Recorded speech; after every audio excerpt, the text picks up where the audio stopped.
I'm at the edge of the water of Sitka Sound, right near the edge of the Starrygavan estuary. There's a creek called Starrygavan Creek just off to my left, and there's an estuary, this point where the fresh water meets the salt water, creates its own little biome.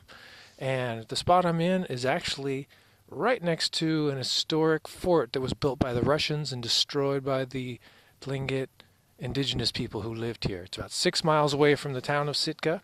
It was in a strategic place that the Russians thought would be a good place to occupy, and it lasted for a few years, I think 3 years, before the Tlingit came in, took it over, burned it down, occupied the good part of it. And of course the Russians came back and took retribution, and they won in the long run. But anyway, things are different now. The place has been totally transformed, and we live in a new world. Impressive sight, Mount Edgecombe. It's a dormant volcano. You can see the cap where it blew its lid last time it went off. I think it went off last time in about 4,000 years ago, so it is dormant now, but still quite impressive. And I went to town. The first place I went to is the Sheldon Jackson Museum. Sheldon Jackson was a Presbyterian minister who came to this area in the 1800s, and he converted all of these savages to Christians, or at least he tried.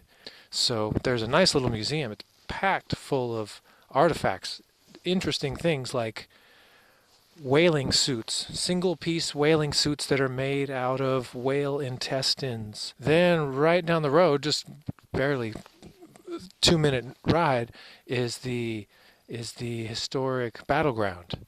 And that was where the Russians launched their assault on the Tlingits for retribution for what they did here at this spot.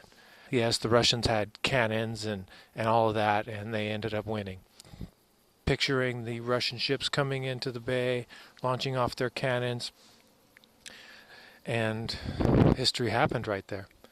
I did actually see one more historic site there, and that was the Alexander Baranov Hill. There was a hill, it's a strategic hill in Sitka that had a good vantage point of all the activity in the Sound. It was the place where, when Alaska was the 49th state, where the first flag with 49 stars on it was raised at that point on that hill in Sitka, which had been historically the Russian capital of North America. I still have a lot of time to kill.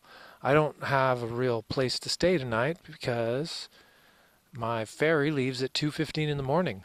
I did get a room, or a berth as they call it, in the ferry for tonight.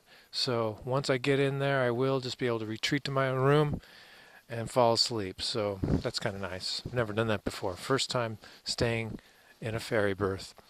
Bald eagles. And the first one flew by when I was in my room. I just saw a quick flash of brown with like a white head. And it was a big bird. And I thought, whoa, that must have been a bald eagle. But it was so fast I couldn't really be sure.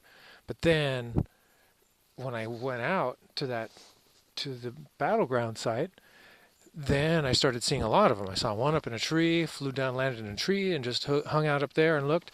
And then later on, just more and more and more. And on my ride earlier in the day, there were at least 4 or 5 of them just right on the side of the road, just flying. One of them was even flying kind of alongside with me for a few seconds anyway. Definitely bald eagles. If you want to see bald eagles, Sitka is the place to go.